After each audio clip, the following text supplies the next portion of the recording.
साधु साधु साधु। नमो तस् भगवतो अरहत सम्मा संबुद्धस्स।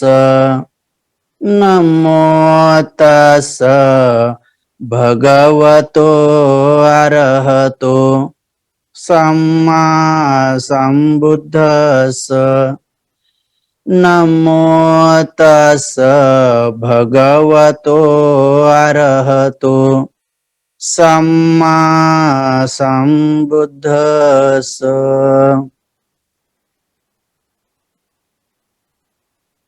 सबसे पहले तथागत सम्यक संबुद्ध को प्रणाम करते हुए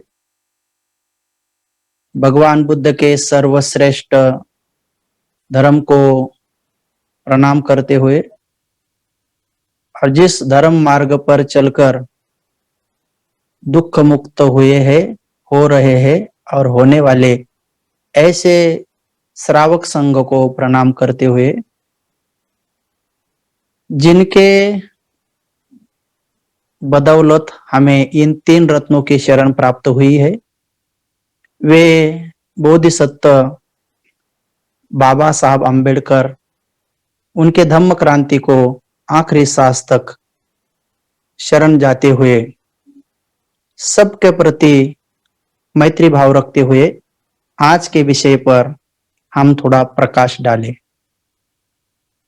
आज हम तथागत सम्यक संबुद्ध द्वारा जो मनुष्य के जीवन में सुख प्राप्त करने के लिए, दुख मुक्ति के लिए जो पारमिताओं की आवश्यकता होती है, उन 10 पारमिताओं में से दान पारमिता के बारे में आज हम जानना चाहेंगे। तो आओ सब मिलकर पहले एकाग्र चित्त से, संप्रज्ञान युक्त चित्त से पहले हम समझे कि ये पारमी क्या होती है। ये पारमी पाली शब्द है, उसे मराठी में या हिंदी में पारमिता ही कहते हैं, पारमिता कहते हैं, पारमिता ही कहते हैं। जो सद्गुण है, जिसे सद्गुण के नाम से भी जाना जाता है, ऐसे 10 प्रकार के सद्गुण होते हैं। उन सद्गुणों को पूरा करने के बाद कोई भी सत्व और दूसरे अष्टांगिक मार्ग पर चलकर दुख हो ही जाता है। जैसे कोई पंछी हो तो उसके 2 पर होते हैं। कोई पंछी है तो उसके 2 पैर होते हैं। दोनों उसके पर दोनों तरीके से बलवान होने चाहिए। अगर किसी पंछी का एक पर बलवान हो, ताकतवर हो, और दूसरा पर उसका बलवान न हो, ताकतवर न हो, कम बलवान हो, दुर्बल हो, तो वो पंछी सही ढंग से आकाश में छलांग नहीं मार सकता है, नहीं उड़ सकता है। तो जैसे हर पंछी के लिए उनके दोनों पर बराबर ताकतवर बलवान होने चाहिए, वैसे ही अगर कोई अरहंत बनना चाहे, सारे दुखों से मुक्त होना चाहे, सम्यक संबुद्ध होना चाहे, या जो भी कोई मनुष्य अपने जीवन को पूरी तरह से पूरा करना चाहे, तो उनके लिए ये दोनों बातें आवश्यक है। तो जैसे किसी पंछी के 2 पर होते हैं, पंख होते हैं, तो ऐसे ही ये 2 पंख है, 2 पर है। एक है 10 पारमिता और दूसरा पंख है, दूसरा पर है अष्टांगिक मार्ग।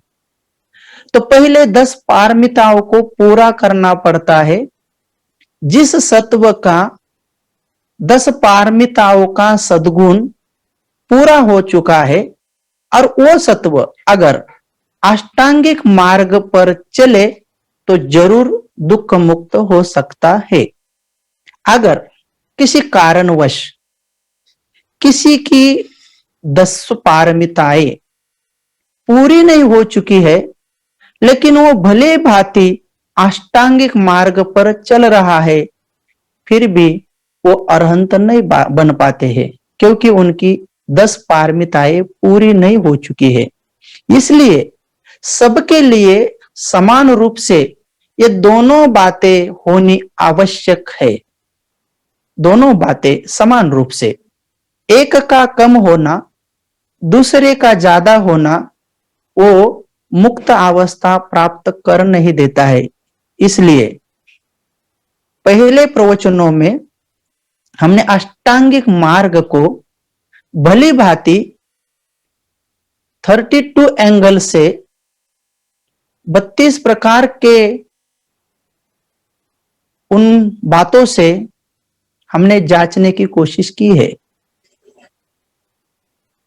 आज हम 10 पारमिताओं का पहला चरण, जिसे दान के नाम से जाना जाता है, वो सद्गुण के बारे में सोचेंगे, समझेंगे, उसके बारे में प्रकाश डालेंगे। तो पहले ये समझो कि ये पारमिक किसे कहते हैं। मनुष्य के जीवन में जो सद्गुण होता है उसे पारमिक कहते हैं, उसे पारमिता कहते हैं, उसे पारमिताएं भी कहते हैं। तो ये बोधिसत्व के सद्गुण होते हैं, और जो कोई सत्व धारण करे तो वह अरहंत के दिशा में जा सकता है, अरहंत बन सकता है। चाहे वो महिला हो या चाहे पुरुष हो, दोनों में भी समान बल है। अगर ये दोनों बातें पूरी तरह से जैसे सम्यक संबुद्ध ने कहा है वैसे अगर वो धारण करते हैं तो दावे के साथ कह सकते हैं कि वो जरूर एक दिन मुक्त हो जाएंगे, यानी कि अरहंत बन जाएंगे, निब्बान को प्राप्त कर ही लेंगे।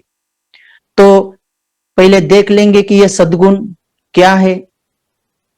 तो दान ये सद्गुण है, ये पारमिता का पहला अंग है।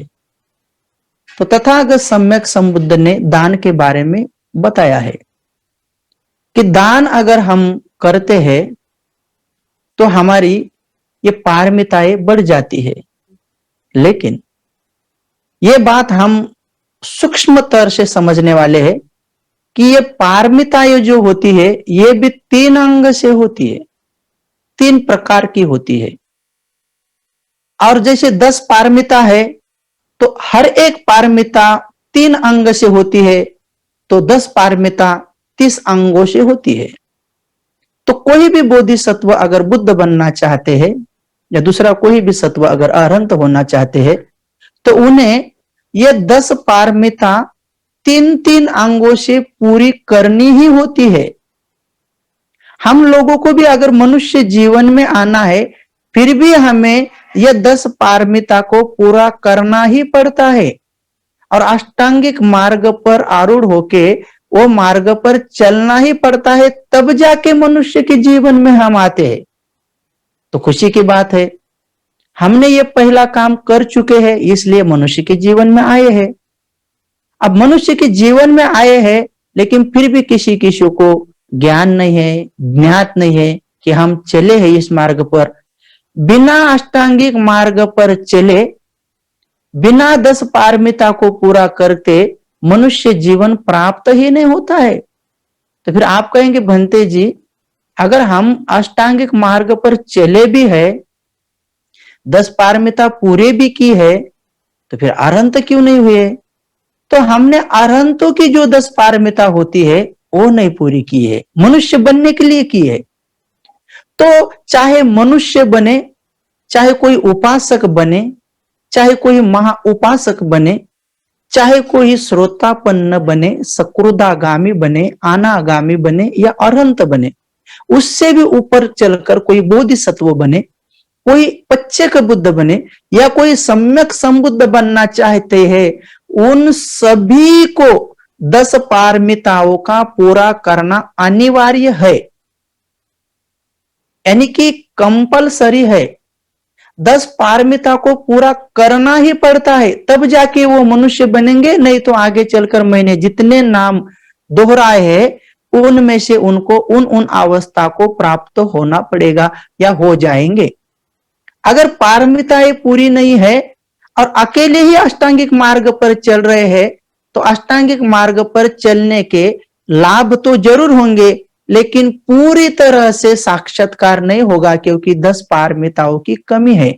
अगर हमारी 8 भी पारमिता पूरी है और 2 कम है, या 4 है, 6 कम है, जितने भी कुछ है, तो उतने समय हमें और रुकना पड़ेगा अरंत बनने के लिए। या कहो तो अपने अपने जो अधिष्ठान है, किसी के अधिष्ठान जैसे सम्यक संबुद्ध के समय कोई चाहते थे कि मैं भगवान बुद्ध का दाया हाथ बनूं, कोई चाहता था मैं बाया हाथ बनूं, कोई चाहते थे मैं उपस्थापक बनूं, सेवक बनूं, यानी कि राइट हैंड बनूं, कोई चाहते थे लेफ्ट हैंड बनूं। जैसे सारिपुत्र जी थे धर्म सेनापति, वो भगवान के राइट हैंड में बिठा करते थे, या कोई चाहे लेफ्ट महामोग्गलैन जी।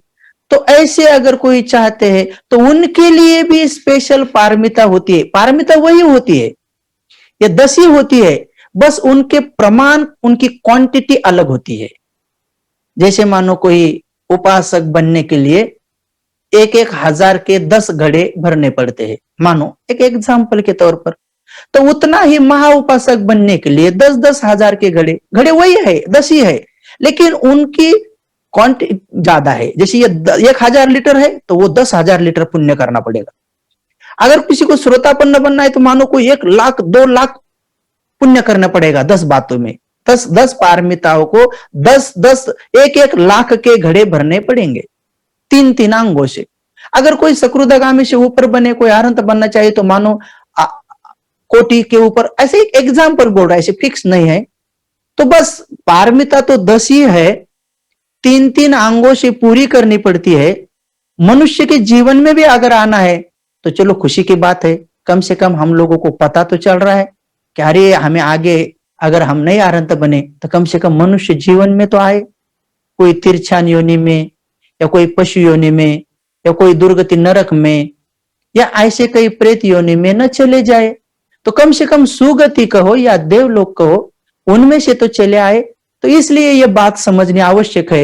यह समझने के बाद प्रेरणा जाग जाती है कि चलो हम भी पारमिताओं के कर्म करने शुरू करें।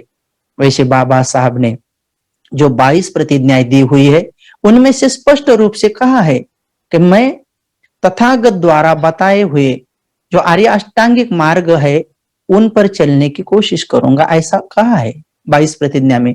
और साथ ही साथ उनके ही नीचे मैं भगवान बुद्ध द्वारा जो 10 पारमिताएं कही हुई है वो जीवन में उतारने की कोशिश करूंगा, ऐसा उनमें बताया है। तो क्या होती है वो 10 पारमिता, यानी कि 10 सद्गुण, यानी कि मनुष्य के करने के ऐसे कुछ 10 बातें होती है कि जिसे सद्गुण कहा जाता है। वो वाणी द्वारा, काया द्वारा और मन द्वारा ऐसे कर्म करने पड़ते हैं, अगर वैसे किएंगे तो उसे सद्गुण कहते हैं। दान, तो जैसे कोई वाणी से कहे कि मुझे दान देना है, उनके मन में आया इसलिए वाणी पर आया, और सचमुच उन्होंने दान दिया, तो दान देने के बाद उनका ये पुण्य पारमी कैसे बन जाता है। तो किसको देने से पारमी बनता है, क्या देने से पारमी बनता है। तो दान भी कभी लेने वाले के तरफ से पवित्र होता है, देने वाले के तरफ से दूषित होता है। कभी कभी देने वाले के तरफ से पवित्र होता है, लेने वाले के तरफ से दूषित होता है। कभी कभी दोनों के तरफ से पवित्र होता है, वो चीज होती है, जो वस्तु होती है वो दूषित होती है। कभी कभी वो दोनों के दोनों दूषित होते हैं, लेने वाला भी देने वाला भी, वो चीज पवित्र होती है। कभी कभी वो लेने वाला भी पवित्र होता है, देने वाला भी पवित्र होता है, और वो जो चीज है देने वाली वो भी पवित्र होती है। वो सही माने में पारमी बन जाती है, वो पारमी बन जाती है। नहीं तो लेने वाला भी है और देने वाला भी है और दारू है, तो वो पारमिता बन जाएगी। केवल देने मात्र से दान नहीं होता है। दान की व्याख्या बताते हुए तथागत सम्यक संबुद्ध कहते हैं कि दानं ददन्तु श्रद्धाय, जो चीज श्रद्धा द्वारा दी गई है, लेकिन वो चीज भी कौन सी हो और वो लेने वाले का चित्त कैसा हो, उनका आचरण कैसा हो, देने वाले की मनस्थिति कैसी हो, उन पर है। तो थोड़े सविस्तर से जानेंगे, पहले स्टेप बाय स्टेप चलेंगे। तो पहले ये देखेंगे कि 10 पारमिता होती है, जैसे दान होता है, जैसे शील भी होता है, जैसे निष्क्रमण भी होता है, जैसे अधिष्ठान भी होता है, जैसे प्रज्ञा भी होती है, जैसे सत्य भी होता है, जैसे शांति भी होती है, जैसे मैत्री और मुदिता उपेक्षा भी। तो ये 10 पारमिताओं कि ठीक है, वो तो पहले रहने दो, उनको गिनने का बाद में रहने, क्योंकि हम दान के बारे में देख रहे हैं। वो एक उनका अंग है, बड़ा महत्वपूर्ण अंग है। कहीं कहीं पर तो ऐसा भी लिखा हुआ है, अगर ये दान की पारमिता भली भांति पूरी हुई तो उनमें ही बाकी 9 पारमिताएं समाई हुई रहती है। तो ये कितना महत्वपूर्ण अंग है ये समझना, इसलिए गहराई से उसको जानेंगे। तो पहले देखेंगे कि ये दान क्या होता है, दान का मतलब क्या होता है। तो जो दया द्वारा या श्रद्धा द्वारा दिया जाता है, देते समय मन में अगर दया उत्पन्न हो गई है या श्रद्धा उत्पन्न हुई है और फिर वो दिया जाता है, उसे दान कहते हैं। तो दान देने के 2 चित्त होते हैं। दान कभी दया से दिया जाता है, दया उत्पन्न होती है मन में। तो दया किस पर उत्पन्न होती है?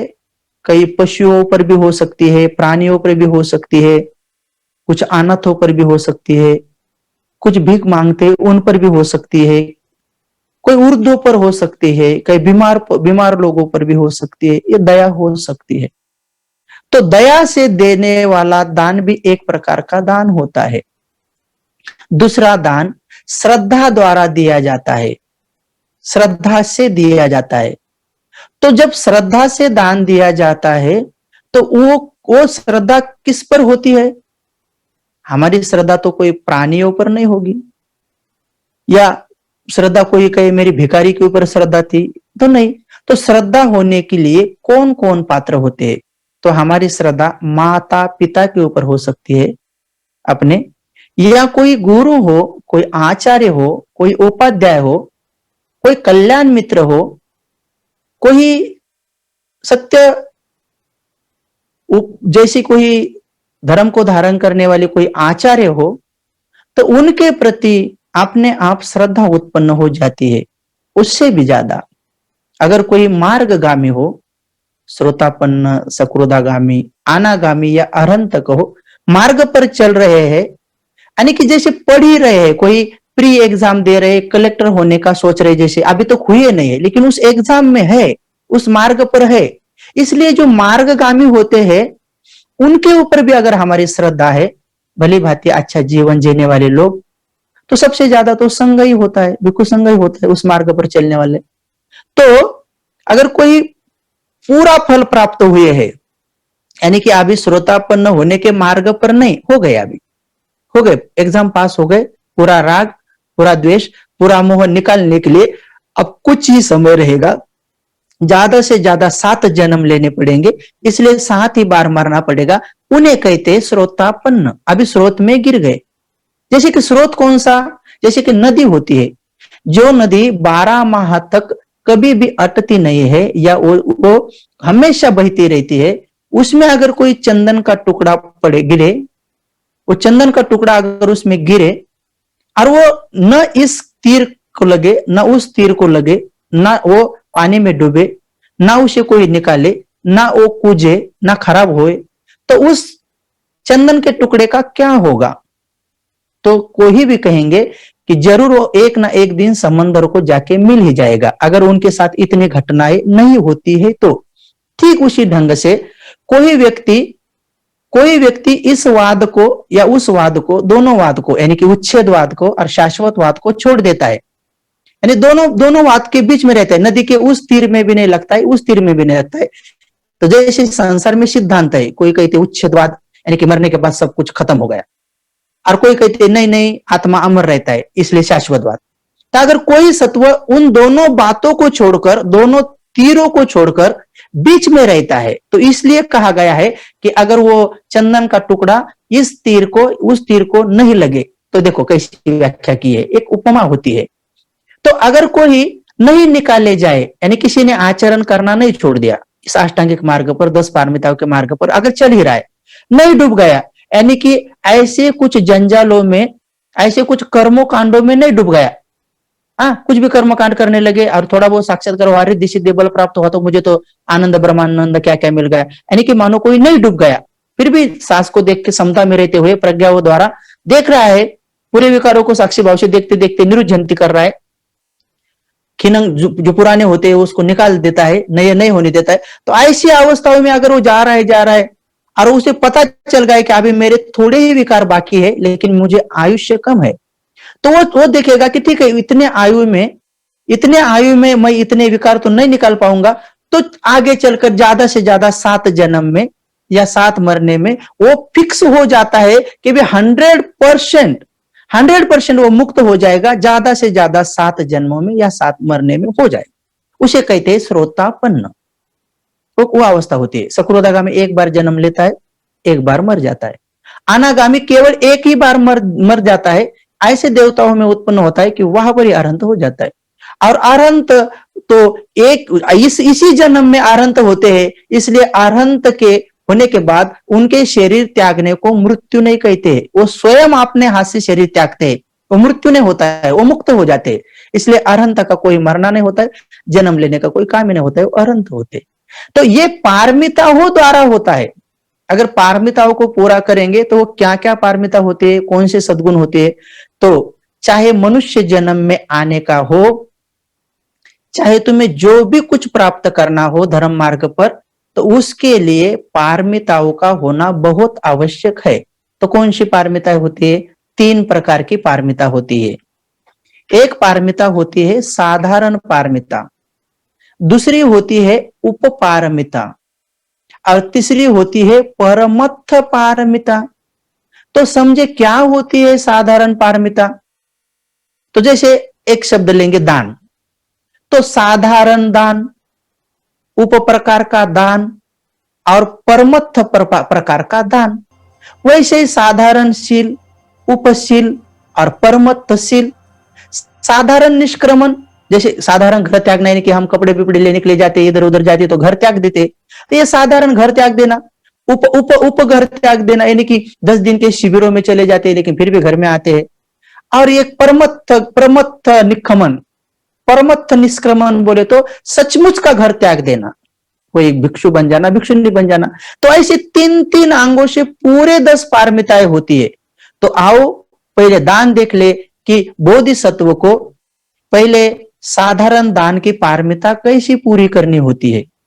तो बोधिसत्व जब अपनी बुद्ध बनने के लिए पारमिताओं का ढेर रचाना शुरू करते हैं, या मानो कोई बहुत बड़े बड़े घड़े भरने शुरू कर देते हैं, तो जैसे पुण्य के घड़े होते वैसे पाप के भी घड़े होते हैं। हम कभी कभी बोलते हैं ना, लोग कई खेड़ों में देहातों में गुस्से से बोल देते कि किसी के बच्चे को किसी ने अगर मार दिया तो कहते बेटा चुप हो जा, वो आजकल उनका पाप का घड़ा भरा नहीं है, जब पाप का घड़ा भर जाएगा तब आपने आप उसे पता जाए। बातें तो करते हैं लोग लेकिन जानते नहीं वो कैसा भरता है, पता ही नहीं। वैसे पुण्य की पारमिताओं के भी घड़े पूरे भरने पड़ते हैं और हमें स्वयं भरने पड़ते हैं। कोई आके हमारे घड़े भर देंगे कई नदियों में से पानी ला के, ऐसा नहीं होता है।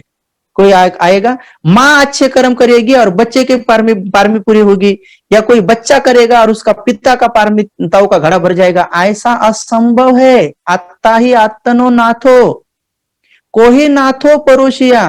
भाई हम अपने मालिक है, इसलिए सबको उन पारमिताओं के मार्ग पर चलने के लिए कहो, प्रेरणा दो। अगर कोई झूले में भी छोटा बच्चा है तो उसको भी, वो सोया हुआ है फिर भी उसके हाथ को किसी चीज को लगा के, फूल को लगा के बुद्ध को चढ़ाओ, मोमबत्ती को लगा के बुद्ध को चढ़ाओ, लेकिन उसका भी स्पर्श होने दो, उनकी भी पारमिताएं होने दो। ये महत्वपूर्ण बात होती है कि सबको पारमिताओं को पूरा करना पड़ता है। तो क्या होता है साधारण दान? तो जब कोई बोधिसत्व साधारण दान की पारमिता पूरी करने शुरू करते हैं, तो पृथ्वी पर जितने भी कुछ चीजें हैं, पृथ्वी पर जितने भी कुछ चीजें हैं जिनके द्वारा मनुष्य के कल्याण होता है, उन सभी चीजों को दान देना पड़ता है, सभी चीजों को। अभी एक साथ कैसे देंगे? तो इसलिए ये साधारण दान की पारमिता पूरी करने के लिए अनगिनत जन्म लेने पड़ते हैं। तो इसलिए सुमेध ऋषि थे, दीपंकर सम्यक संबुद्ध जब अमरावती नगर में आए थे, तब उन्होंने देखा कि 4 असंख्येय 1,00,000 कल्प पारमिताओं को पूरा करने के बाद ये सुमेध ऋषि, ये सुमेध बोधिसत्व, ये फिर इश्काऊ कुल में, माने कि शक्य कुल में राजा शुद्धोधन और महामाया के कोख से जन्म लेगा, सिद्धार्थ गौतम के नाम से जाना जाएगा और उसी जन्म में सम्यक संबुद्ध होंगे।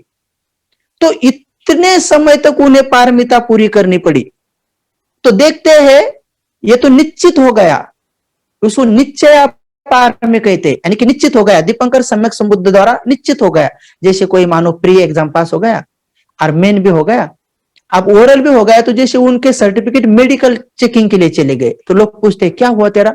मेरा सब कुछ हो गया, अब मेरा मेडिकल और ये बाकी है, फिर मुझे कौन सी पोस्टिंग मिलने वाली है, मंत्रालय में है या कहीं इधर उधर है या कुछ जिले का कलेक्टर बनना है, वो अभी हो, लेकिन फिक्स है अभी।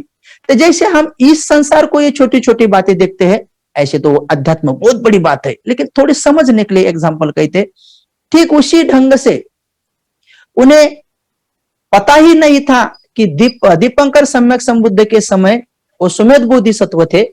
तो दीपंकर सम्यक संबुद्ध को पता चला उनके ज्ञान से, बुद्धत्व के ज्ञान से, कि ये सुमेध ऋषि ऐसे कोई साधारण नहीं है। अरे इन्होंने तो 16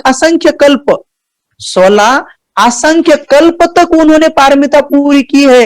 ये सुमेध को भी पता नहीं, इसका नाम है अनिश्चय पारमी, यानी निश्चित नहीं था बुद्ध कब बनेंगे करके, उनको पता भी नहीं था कि मैंने क्या क्या सद्गुण कर दिए, अनिश्चय था, लेकिन आप निश्चित हो गए यहां पर। इसलिए अनिश्चय 16 असंख्य कल्प और निश्चय हो गया 4 असंख्य 1,00,000 कल्प। ये बहुत बड़ी लंबी बात है। क्या होता है असंख्य?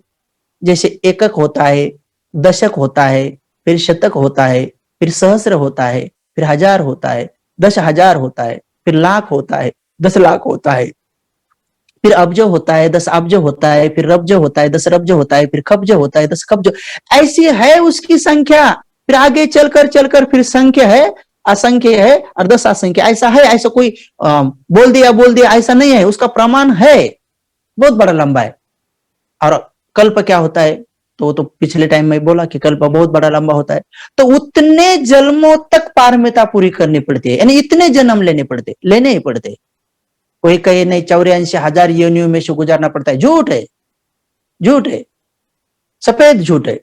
केवल 84,000 में से नहीं, पता नहीं कितने जन्म होंगे, और वो स्वयं लेते हैं, मरते नहीं है।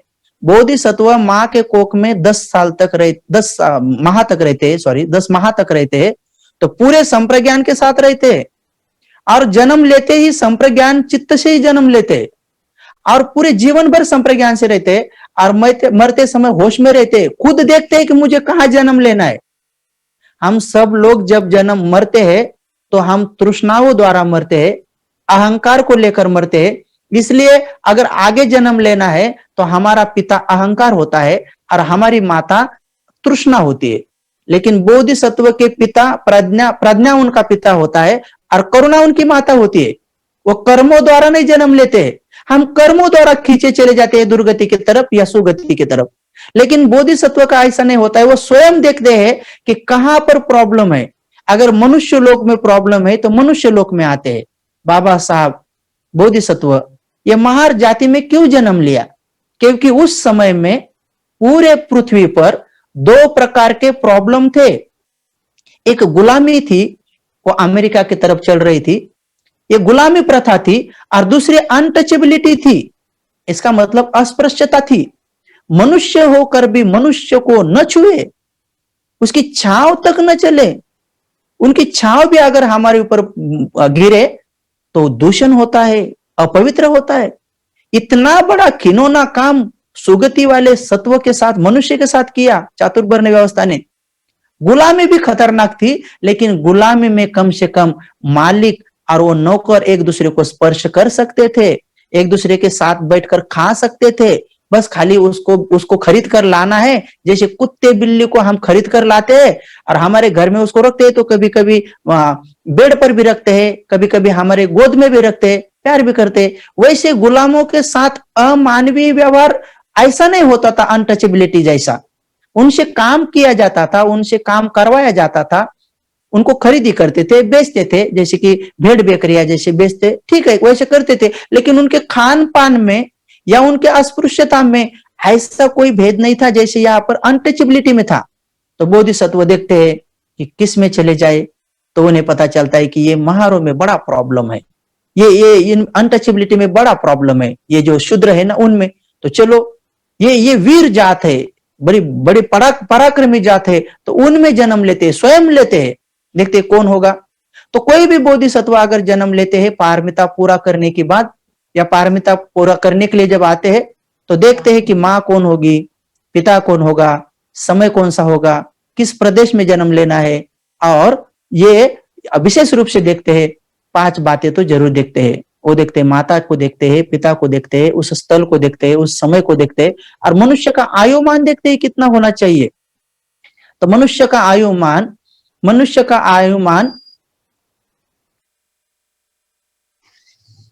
हाँ, तो मनुष्य का आयुमान कम से कम 80 बरस से ऊपर होना चाहिए और 1 लाख से कम होना चाहिए। वो गहराई की बात है, फिर बाद में कहेंगे, हमारा तो पारमिताओं के ऊपर चल रहा है।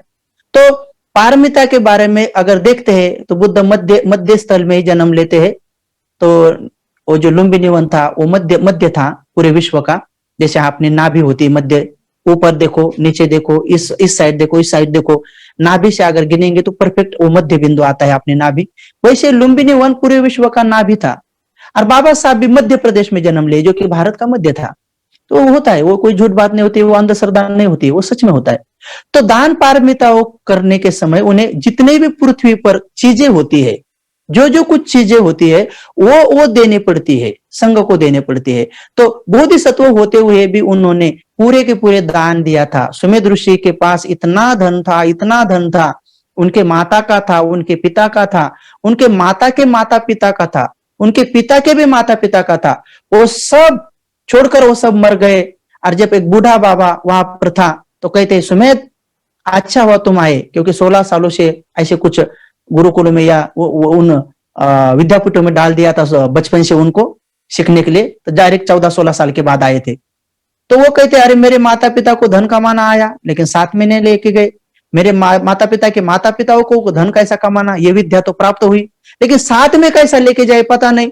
तो बूढ़े बाबा को कहते बाबा मैं देखो ये धन कमाने की विद्या नहीं, उसको साथ कैसे लेके जाते ये मैं सीख के आया। तो बोलते कैसे लेके जाते? तो उसी दिन उस नगर के चारों दिशाओं में शामियाने डालते, मंडप डाल देते, पेंडाल डाल देते, और कह देते कि जिस किसी को जो चीज चाहिए वो लेके जाओ, दान करना शुरू कर देते, दान करना शुरू कर देते। तो वो दान की पारमिता होती है, वो साथ में आती है, वो साथ में आती है। पूरा छोड़ देते, सन्यासी बन जाते, फिर आगे चलकर दीपंकर सम्यक संबुद्ध का दर्शन होता है और उन्हें आशीर्वाद भी मिलता है। तो वो सम्यक संबुद्ध होने के बाद वो पारमिताओं के बारे में कहते हैं। तो उनकी क्या क्या पारमिता है आज हम थोड़े दो उदाहरणों द्वारा समझाएंगे, बाकी कुछ बातें कल भी समझाएंगे। आखिरी प्रवचन के आखिरी चरण में कहेंगे कि क्या महत्वपूर्ण काम था जो कि मैं आज थोड़ा सा 10 मिनट लेट आया हूं, या क्या ऐसा महत्वपूर्ण काम है जो कि मैं थोड़ा सा आज जल्दी जाने वाला हूं। प्रवचन के आखिरी में थोड़ा सा मैं बोल दूंगा, बीच में नहीं। तो चलो आओ थोड़ा सा पारमिता समझ लेते हैं कि उन्होंने कौन सी पारमिताओं को पूरा किया। तो एक महत्वपूर्ण बात है कि विश्व की जितने भी चीजें हैं वो तो उन्होंने दान दे ही दिया। सुमेध ऋषि के जन्म में जो जो कुछ घर में था, जैसे कि कोई कहो ठंडी से बचने के लिए कुछ कपड़े आदि है, या कुछ उपकरण आदि है, गर्मी के लिए कुछ कपड़े आदि है, उपकरण आदि है, खाने के कुछ है, खेती बाड़ी के है, पहनने के गहने आदि है, मौल्यवान चीजें आदि है, या कुछ व्यापार व्यवसाय की चीजें आदि, सब कुछ दान दे के आते हैं। उसे कहते हैं साधारण पारमी। और जो उपपारमी होती है उनमें से बाहर की चीजें नहीं देनी पड़ती है, उसमें अपने शरीर के पार्ट देने पड़ते हैं। मानो कोई खून है, कोई किडनी है, कोई हमारे मांस आदि है, आंखें है, जैसे कोई हड्डियां है। तो बोधिसत्व ने अपने हर जन्म में ये सब चीजें दान करते करते ये दूसरी भी पारमिताओं को पूरा किया, उसे उपपारमी कहते हैं। और तीसरी पारमिता होती है परमत्थ पारमिति, यानी परमार्थ को, परम अर्थ को ज्ञान करने वाले ऐसे ज्ञान को प्राप्त करते हैं, इसलिए उसको परमार्थ कहा है कि सही माने में प्रज्ञा द्वारा जो कर्म करते हैं उसका कुछ अर्थ होता है, उसकी पारमिता बन जाती है, इसलिए उसको परमार्थ पारमी कहते हैं। सही में वो प्रज्ञा द्वारा की वाली रहती है, इसलिए हमको अरंत बनाने वाली या सम्यक संबुद्ध बनाने वाली या बोधिसत्व बनाने वाली वो अच्छे सद्गुण वाली पारमी होती है, इसलिए उसको परमत्थ पारमी कहते हैं। उस परमत्थ पारमिता में बोधिसत्व बाहर की चीज दान नहीं करते और शरीर के पार्ट भी नहीं, पूरा जीवन ही दान कर देते, पूरा की पूरा जीवन ही दान कर देते, जैसे कि बाबा साहब ने हमारे लिए कर दिया। तो पूरा की पूरा पारमिता करते हैं। जब पूरी हो जाते हैं तो एक दिन वो जरूर सम्यक संबुद्ध या अरंत, जिसके लिए वो पारमी पूरे कर रहे वो बन जाते हैं। तो आज के लिए हम एक भगवान के समय की, जब वो बोधिसत्व थे, हमारे गौतम बुद्ध एक जन्म में जब बोधिसत्व थे तो उस जन्म में उन्होंने कौन सी पारमिता पूरी की, तो उसके बारे में थोड़ी चर्चा करेंगे। तो दान तो देना है, बहुत महत्वपूर्ण है। कुछ उसकी गहराई की बातें कल के सत्र में हम रखने जा रहे, आज ही बताने का था, लेकिन क्या करें, थोड़ा सा बहुत महत्वपूर्ण थोड़ा सा काम है, तो संघ के बारे में है। तो आज इतने ही बारे में समझाएंगे कि किसी एक समय में संजय राजा के पुत्र वेशंतर नाम के बोधिसत्व हमारे गौतम बुद्ध हुआ करते थे। वेशंतर नाम के बोधिसत्व जैसे मां के कोख से जन्म लिया, तो जन्म लेते ही मां से पूछते हैं कि मां देने के लिए कुछ घर में है? तो बेटा बहुत है, बहुत है। तो जन्म लेते ही देना शुरू करते हैं। किसी किसी लोगों को संदेह उत्पन्न होता है कि ऐसा हो सकता है क्या? भाई हम तो सम्यक संबुद्ध नहीं है, लेकिन हमने स्वयं ऐसे 4-5 बच्चे देखे जो महिलाएं बहुत सालों से हमारे संपर्क में है, जो बेचारी माता है, तो वो गर्भवती थी, तभी से हर महीने में जाके सूत्रपाठ हम करते थे।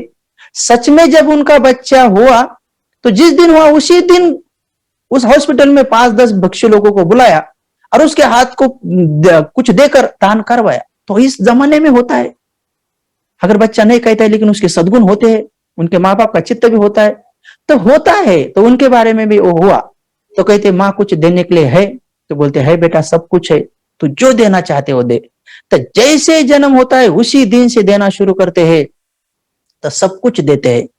जैसे उम्र में आते हैं, तरुण हो जाते हैं, यंग हो जाते हैं, तो पूरे प्रदेशों में प्रसिद्ध हो जाते हैं कि ये वेशंतर जो बोधिसत्व है, राजकुमार है, ये बहुत दानी है, किसी को ना ही नहीं कहता है। कोई भी आए और सामने याचक बन के खड़ा हो जाए तुरंत दे देते हैं। तो इनका प्रदेश बड़ा सुखी था, हरा भरा था, इनका पिता भी बहुत धार्मिक था। तो किसी बाजू वाले प्रदेश में एक चर्चा चल रही थी कि क्या कारण है, ये संजय राजा के प्रदेश में हमेशा बारिश गिरता है, लोग खुशियार है, क्या कारण है? तो लोग एक इकट्ठा मीटिंग में बैठे, जैसे कि अपने बगल वाले कोई देश हो, वो सोचते होंगे कि भारत के लोग इतने जातियों में बटे हुए हैं, इतने धर्मों में बटे हुए हैं, फिर भी एक दूसरे के साथ प्यार से क्यों रहते हैं? अरे संविधान है ना बाबा सबका, इसलिए रहते। तो किसी किसी को पता चलता है, किसी किसी को नहीं चलता है। तो वैसे ही चर्चा हुई कि क्या कारण है, उनके प्रदेश में इतनी खुशहाली क्यों है? तो कोई बोलते हैं उनके पास एक सफेद हाथी है ना, वो शुभ चिन्ह है उनके पास, और साथ ही साथ उनके पास दीपंकर नाम का बोधिसत्व है, वो तो बड़ा दानी है, इसलिए है। तो कोई कहते फिर तो अपने पास भी शुभ हाथी होना चाहिए, सफेद वाला हाथी। तो पूछते कहां से लाए? अरे वो उनके पास ही लाए ना। तो कोई कोई कहते अरे वो कैसे क्या देंगे अपना शुभ चिन्ह, क्यों देंगे? तो एक जन युक्ति निकालता है, अरे दीपंकर है ना, या वेशंतर है ना, वेशंतर ये दानी है, जाओ किसी याचक का ड्रेस पहन के जाओ, उसके सामने जाओ और उसको मांग लो, दे ही देगा, सच में देगा। उनका शुभ चिन्ह लेके आओ, फिर अपना प्रदेश भी खुश होगा। तो सचमुच ऐसा ही किया जाता है। ऐसे कुछ याचक के कपड़े पहनते, उनके सामने खड़े होते, आते घुटने पर बैठते, हाथ जोड़ते, पूछता है क्या चाहिए, क्या चाहिए। तो बोलते आप दानी है, हाँ दानी हूं, बोलो क्या चाहिए। अपना जो शुभ चिन्ह हाथी है ना, वो हमें चाहिए। तो बोलते ठीक है कोई बात नहीं, दे देता हूं। क्योंकि वो ना ना ही नहीं बोलता है, किसी को नहीं बोलता है, तो दे देता है। दे देने के बाद फिर लोगों को पता चलता है कि अरे वे संतर ने अपना शुभ चिन्ह दे दिया, शुभ चिन्ह दे दिया। तो लोगों में हंगामा हो जाता है, लोग बड़े क्रुद्ध हो जाते हैं और संजय राजा के पास जाते हैं कि देखो राजन, तुम्हारा पुत्र बहुत अच्छा है, दानी है, ये सब कुछ देता है, हमें उसके बारे में कोई ऐतराज नहीं, लेकिन अपना शुभ चिन्ह दे, अपना हाथी दे, ये तो बड़ी अच्छी बात नहीं। तो उनको देश से निकाला जाए, उनको प्रदेश से निकाला जाए, वो प्रदेश में नहीं रह सकता है। तो लोगों का क्षुब्ध होना, लोगों का गुस्सा होना, ये लोगों का आंदोलन करना, ये संजय राजा के समझ में आता है। तो संजय राजा अपने पुत्र के साथ भी बड़ा प्यार करता है, तो क्या करे, उसको निकाल नहीं सकता है। फिर भी कहता है कि देखो पुत्र, तो अच्छा है, दान देता है, ठीक है, लेकिन लोगों के मन के विरुद्ध तूने ये हाथी नहीं देना चाहिए था, तूने दे दिया, अब तू इस प्रदेश में नहीं रह सकता है, तू चला जा। तो खुशी से कहता है कि हाँ पिताजी मैं चला जाऊंगा। तो उसके पिताजी बहुत सारा उसको सोना धन दौलत ऐसे रथ में देते हैं। तो उनकी पत्नी होती है वे संतर की, उनका नाम मादनी होता है। तो वो कहती है कि जहां मेरा पति, मैं वहां पर जाऊंगी, मैं यहां नहीं रहूंगी। तो कहते नहीं, मैं तो किसी जंगल में जाऊंगा, मैं वैंकार पर्वत पर जाऊंगा, तो फिर वहां रहूंगा पर्णकुटी बना के। तुम कैसी रहोगी, तुम तो महिला हो। तो बोलती नहीं, जहां अपना पति वहां पर मैं। अगर तुम जंगल में हो तो वो जगह मेरे लिए नंदनवन है। अगर मैं महल में हूं और आप नहीं है तो ये मेरे लिए स्मशान भूमि है, खंडार है। तो देखो इतना बड़ा अच्छा उनका वक्तव्य, ये माता बहनों ने सीख लेना चाहिए, ये सद्गुण होना चाहिए। तो बेचारी निकल पड़ती है, उनके 2 बच्चे भी होते हैं। तो संजय राजा कहते कि देखो वे संतर, कम से कम इस बच्चों को रखो। तो बोलते हाँ हाँ इन दोनों को रखो। उनके 2 बच्चे होते, एक का नाम होता है जाली कुमार, दूसरी का नाम होता है तन्ना जेना। वो दोनों एक पुत्र और पुत्री होती है। तो वो भी निकलते नहीं, जहां जहां हमारे माता पिता होंगे हम भी उनके साथ रहेंगे, चाहे वो सुख में हो या चाहे दुख में हो। तो वो कहते नहीं पुत्र, तुम बड़े प्यार से पले हुए हो, राजपाट में पले हुए हो, जंगल में कैसे रहोगे, यहाँ पर वो नहीं रहते, चल देते माँ बाप के साथ। तो रथ इतना धन देता है, वो जाओ किसी दूसरे प्रदेश में जाओ, कहता है इतना धन देता है पिता, बहुत सारा धन। लेकिन लोगों को पता चलता है कि अब वेशंतर जा रहा है। तो लोग कहते हैं अरे वेशंतर जा रहा है, फिर वापस दान नहीं मिलेगा, तो चलो अभी दान मांग ले।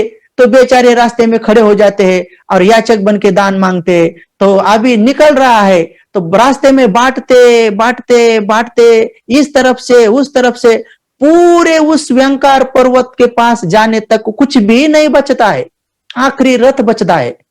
फिर एक बूढ़ा आके सामने खड़ा होता है कि भाई मैं बूढ़ा हूं, कितने दिन तक ऐसा पैदल चलूं, ये रथ मिल जाए तो बड़ा अच्छा हो जाएगा। तो खुशी खुशी के मारे वो भी दे देता है, आप कुछ नहीं, अब कुछ भी नहीं। देखो ये दान की पारमिता होती है।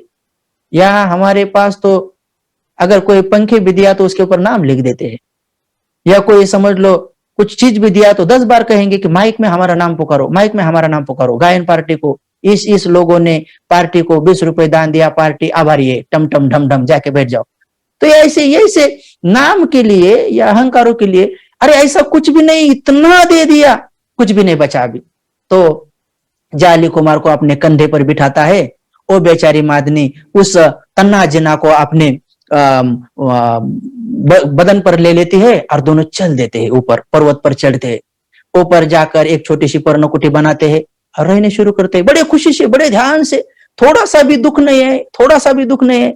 तो जाकर कभी कभी फल आदि कुछ लाते हैं, कुछ जड़ी बूटियां जो जो कुछ मिलता है, मूल कंद आदि मिलते हैं, तो उसको खा खा कर अपना जीवन यापन करते, खुशी से जीवन यापन करते, बड़े प्यार से यापन करते, कुछ भी वो पर्णकुटी बना के रहते।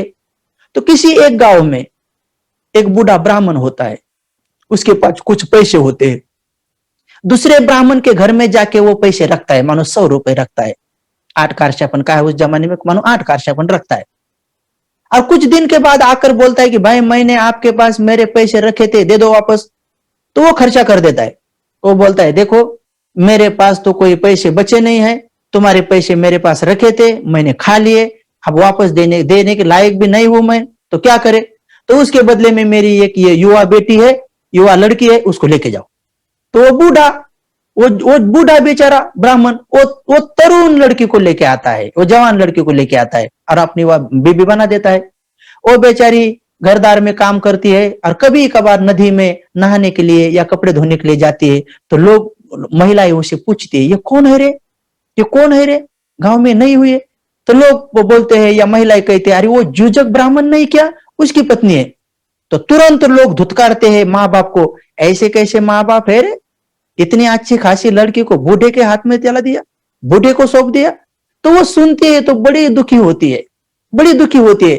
एक दिन घर पर आके वो बूढ़े अपने पति को बोलती है कि देखो, मैं अब नदी पर नहाने या कपड़े धोने नहीं जाऊंगी, कोई ना कोई सेवक मेरे हाथ में ला दो काम करने के लिए, क्योंकि महिलाएं मुझे ऐसे बोलती रहती, टोकती रहती, मेरे माँ बाप को भी टोकती है, तो कोई सेवक लाओ।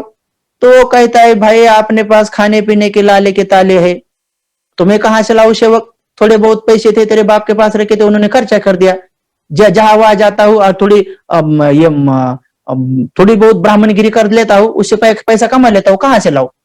तो वो युक्ति बताती है, अरे वो वेशंतर है ना, वो बड़ा दानी है और वो व्यंक पर्वत पर है, उसका एक लड़का है जाली कुमार, उसकी एक लड़की है तन्ना जिन्ना, वो उसको जाके मांगो, वो दान जरूर देगा, वो बच्चों को मेरे सेवा में लाओ। हाँ ये तो बात ठीक है। तो निकलता है वो बूढ़ा, बूढ़ा ब्राह्मण जाता है, बूढ़ा ब्राह्मण जाता है, ऊपर जाता है। तो उस दिन ये वेशंतर जो थे बोधिसत्व अपने कुटी में ध्यान करते थे, इनको आते ही देखते, प्रणाम करते, बोलते बोलो क्या है, कुछ समस्या है? तो बोलते हाँ, मैं आपके पास दान के लिए आया हूं। तो बोलते जो जो कुछ मेरे पास है वो मांगो, अब मैं सब कुछ दिया, अब ये क्या मांग, जो है वो मांगो। तब उनकी पत्नी फल आदि लाने के लिए जंगल में जाती है, मादनी नाम रहता है, वो जाती है, वो अकेले रहते हैं और छोटे बच्चे तो खेलते रहते हैं, जाली कुमारा और तन्ना जिना। तो उन्हें पूछते हैं कि क्या दान दोगे? तो बोले आप कहो ना, आप क्या चाहिए? तो बोलते हैं ये जो तुम्हारा लड़का है या लड़की है, वो मुझे दान चाहिए। तो इनके चित्त में कभी ना शब्द आता ही नहीं है, हाँ तुरंत बोल देते हैं कि हाँ मैं वो बच्चे को दान देता हूं। ये बातें वो दोनों बच्चे सुनते हैं। तो ये दोनों बच्चे तुरंत देखते हैं कि अरे हमारा पिताजी इतना दानी है, सच में हमें दे देगा, सच में ही हमें दान दे देगा, इसलिए चुप जाते हैं, भाग जाते हैं और जंगल में जाके किसी पेड़ के नीचे या जालियों में छुप जाते हैं, छुप जाते हैं बेचारे कि अपना पिता तो ऐसा है, सच में दे देगा। तो उनकी बातें सुनते ही चुप जाते हैं। अरे ये बेचारा इकड़ा घोषित कर देता है कि हाँ मेरे दोनों बच्चों को मैंने आपको दान दे दिया, पानी में पानी छोड़ देता है हाथ पर। फिर वो ब्राह्मण पूछता है दान तो दे दिया, लेकिन बच्चों को कहां छुपा दिया? नहीं नहीं मैंने छुपा दिया नहीं, तो रुको मैं उनको आवाज देता हूं। तो बेचारा आवाज देते हैं बोधिसत्व, वेशंतर बोधिसत्व बड़े दानी अपने बच्चों को आवाज देते हैं। तो लड़की को बुलाते, लड़के को बुलाते हैं, कहते हैं जाली कुमार आजा बेटा, मेरे दान में तू सहायक बन जा, मेरी इस पारमिता को पूरा करने दे। इतना आवाज सुनते ही, एक ही बार आवाज सुनते ही जाली कुमार सीधा भाग के चलक आता है और उस कुटी में आ जाता है। लेकिन वो तन्ना जिन्ना को बार बार बुलाते हैं कि बेटी ऐसा न कर, मेरा दान पुण्य होने दे, तो चलिए आ बाहर। वो दो चार बार आवाज देने के बाद भी आती नहीं, फिर धीरे से आती है, थोड़ा लेट करती है, आती है। फिर दोनों बच्चों को दान देता है। वो बेचारे किसी लता वेली जैसे वेल को लेता है, दोनों को हाथ बांध देता है और उनको खींचते खींचते लेके जाता है। वो रोते हैं दोनों भी, पिताश्री ये ऐसे काटी को क्यों दिया, ये मनुष्य अच्छा नहीं है, न जाने हमारा उधर जाके क्या करेगा। दान तो दिया लेकिन ये देखो ना कैसा पकड़ के लेके जा रहा है। तो वो उनके कहते प्यार से लेके जाओ, लेकिन वो उनको दोनों को भी बांध के लेके जाता है। बोधिसत्व भी अपने आंख बंद करके बैठ जाते हैं। उनकी बीबी को आने के लिए समय हो जाता है, क्योंकि वो जंगल में फल लाने के लिए जाती है। तो वो उस दिन कोई टाइगर, कोई बाघ, शेर बीच रास्ते में बैठ जाता है, इसलिए वो रुक जाती है, थोड़ा समय लग जाता है। लेकिन आती है, आते फल आदि लाती है, फल लाती है और खोल देती है और बच्चों को बुलाती है कि आओ मेरे प्यारे पुत्रों, आओ मेरे प्यारी पुत्री, ये तन्हा जिना जाली कुमार, आओ बेटो, मैंने फल ला लिया है, थोड़ा समय हो गया लेकिन आओ खाने के लिए। तो देखती है तो पति तो एक कोने में बैठे ध्यान कर रहे। तो बार बार देखती है उधर बच्चे क्यों नहीं आ रहे, क्यों नहीं आ रहे, बाहर जाकर आवाज देती है, अंदर आके आवाज देती है। फिर पति को पूछती है नजीक आके कि बोलो ना मेरे बच्चे कहाँ है, बोलो ना मेरे पुत्र कहाँ है। तो बोधिसत्व की आंखों से आंसू आते हैं खाली, क्योंकि बोधिसत्व में बड़ी करुणा होती है, ये मनुष्य का स्वभाव है, पारमीवान होती है, लेकिन आंसू आते हैं। वो आंसू आते देखते ही वो डर जाती है, कहीं किसी शेर ने खा तो नहीं लिए, कुछ उनके साथ अघटित तो नहीं हुआ। तो जोर जोर से रोना शुरू कर देती है, चिल्लाती है, बार बार पूछती है कि कृपया करके बताओ ना, मेरे बेटों का क्या हुआ, मेरे बेटे कहाँ चले गए। जोर जोर से चिल्लाती है। वो कुटिया से बाहर आती है, पूरे जंगल के पूरे पेड़ तक आवाज जाएंगे, ऐसे घोर चिल्लाती है, अपने बाल को काटती है, जमीन पर गिर जाती है और जोर जोर से चिल्लाती है कि आओ ना बेटो, कहाँ है आप लोग, आओ ना। पति को भी बार बार पूछती है कि कृपया करके बताओ ना, मेरे पुत्र पुत्री कहाँ है। वो कुछ भी नहीं बोलता है, कुछ भी नहीं बोलता है, चुपचाप बैठ जाता है। 24 घंटे तक, दान देने के बाद 24 घंटे तक उसमें कोई विघ्न नहीं होना चाहिए, ऐसे सोच के कुछ भी नहीं बोलता है, क्या किया क्या नहीं। वो बेचारी रो रो के बेहोश होके गिरती है। और फिर सुबह कहते हैं कि मैंने अपने बच्चों को किसी एक बूढ़े ब्राह्मण को सेवा के लिए चाहता, दान दे दिया। तो फिर पूछती है कि देखो तुम इतने दानी हो, तो मुझे बोलो ना कम से कम, मैं कितनी डर गई। तो दान दिया तो मैं भी आपके दान में सहायक हूं। मुझे अगर कहते हैं कि दान दिया तो कोई बात नहीं, मैं आपकी सहचारिणी हूँ, अर्धांगिनी हूँ, दान दे दिया। तो वो बूढ़ा वो दोनों बच्चों को लेके आता है, लेकिन भूल जाता है अपने गांव का रास्ता। और जहां संजय राजा होता है, वो बच्चों को दादाजी जिधर होता है राजा, उनके ही गांव में चला जाता है। तो लोग पहचानते हैं कि अरे ये तो अपने वेशंतर के लड़का लड़की है, ये तो वेशन के राजकुमार राजकुमारी है, अरे क्या उनको क्यों लेके जा रहे हैं। तो उसको राजा के सामने खड़े करते हैं, बोलते हैं तो इन बच्चों को क्यों लेके जा रहा है, चोरी करके लेके जा रहे हैं। नहीं, बोलते मुझे वेशंतर ने दान दिया है। तो वो होते हाँ हमारा वेशंतर तो बिल्कुल ऐसा ही है, सच में दिया होगा। तो उसे पूछते हैं भाई ये क्यों लेके जा रहा है उन बच्चों को तू। तो मेरे बीबी के हाथ के नीचे काम करने के लिए कोई शौक नौकर चाकर चाहिए इसलिए। तो राजा कहते हैं देख, मैं तुझे इतना धन दौलत देता हूं ताकि तेरे बीबी के हाथ के नीचे तू कितने नौकर चाकर रखेगा, लेकिन मेरे इस पौत्र को और पौत्री को रख दे। फिर वो दोनों को वो छुड़ा लेता है, और राजा छुड़ा लेता है, उनको धन दे देता है। फिर इधर इधर इधर कहा गया है कि फिर बोधिसत्व की पारमिता के बारे में अपने बच्चों को भी वो दान दे देता है, बच्चों को भी दान देता है।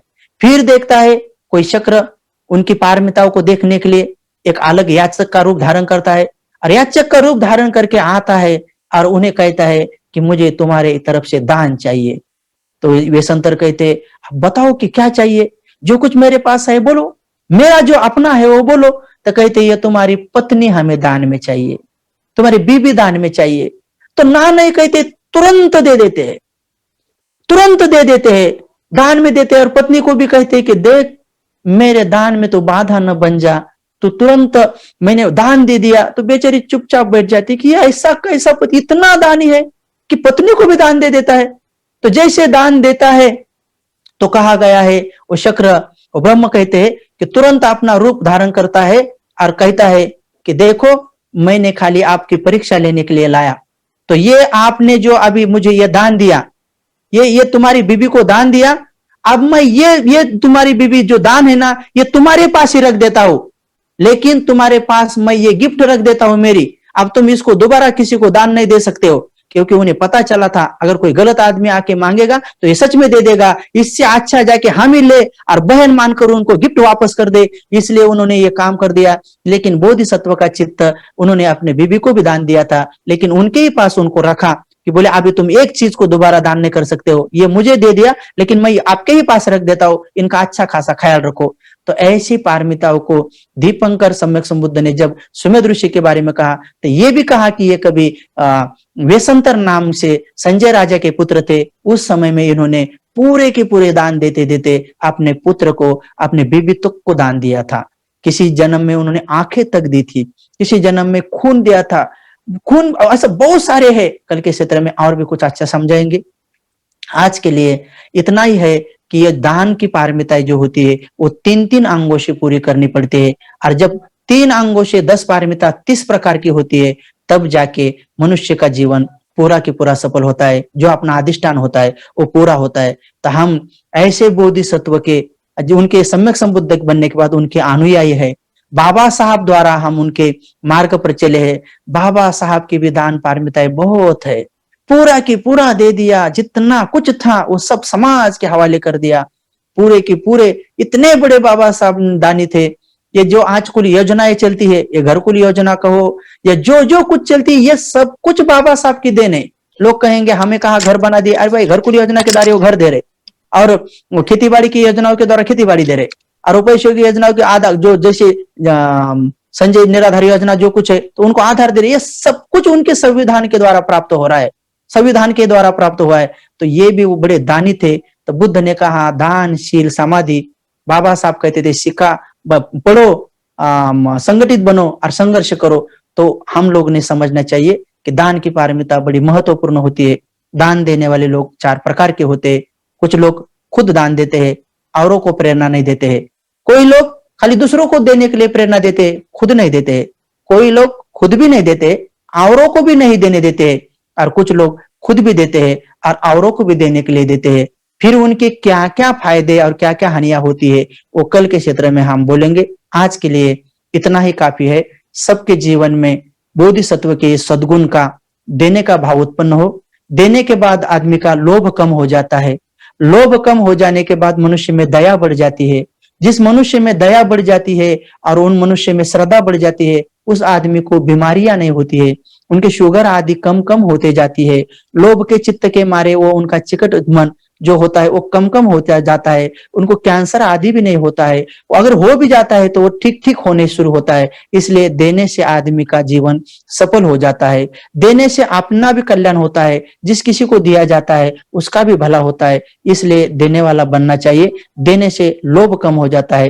तो दानं ददन्तु सद्धाय भगवान ने कहा है, और दान से ही कहा है कि दानं ठानं मनुष्यानं, दान देने से मनुष्य का स्थान प्राप्त होता है। दानं ठानं मनुष्यानं, दानं दुर्गति निवारणं, दान देने से दुर्गति का निवारण होता है। दानं सग्गस्स सोपानं, दान देने से स्वर्ग की सीढ़ी बन जाती है। सग्गस्स म्हणजे स्वर्ग, सोपान यानी सीढ़ी। दान देने से स्वर्ग प्राप्ति भी होती है। दानं सब्बत्थ साधकं, दान से सब कुछ प्राप्त होता है। तो यहाँ पर भगवान बुद्ध ने अपने वचनों द्वारा यहाँ पर समझाया है।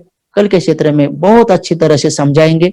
और आज जितने भी प्रश्न आएंगे अपने कमेंट बॉक्स में डालो या चैट बॉक्स में डालो, वो आज पूरे प्रश्न कलेक्ट किए जाएंगे और उन सब के उत्तर कल के प्रवचन में होंगे। जो आज दान की पारमिताओं के कुछ बचे हैं वो पूरा के पूरा कल के क्षेत्र में होंगे। आज के लिए इतना काफी है। सबका मंगल हो, सबका कल्याण हो, सबकी स्वस्थ मुक्ति हो। भवतु सब मंगलं, भवतु सब मंगलं, भवतु सब मंगलं।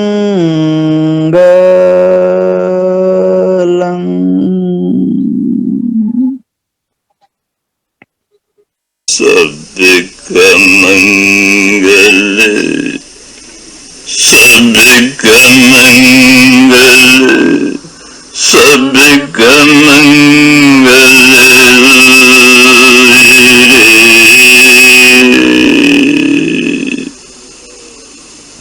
तेरा मंगल, तेरा मंगल, तेरा मंगल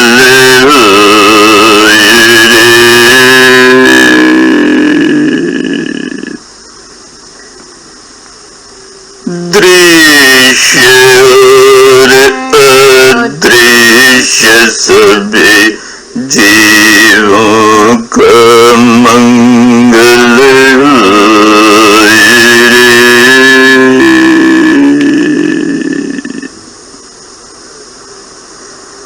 जल के थल के और गगन के, जल के थल के और गगन के प्राणी सुखिया रे।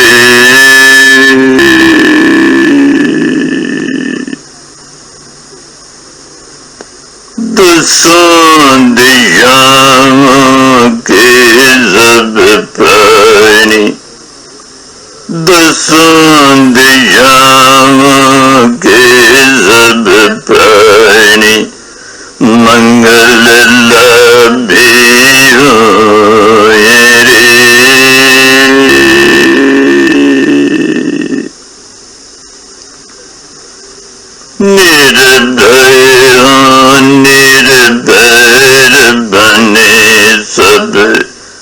सभी निरामय रे।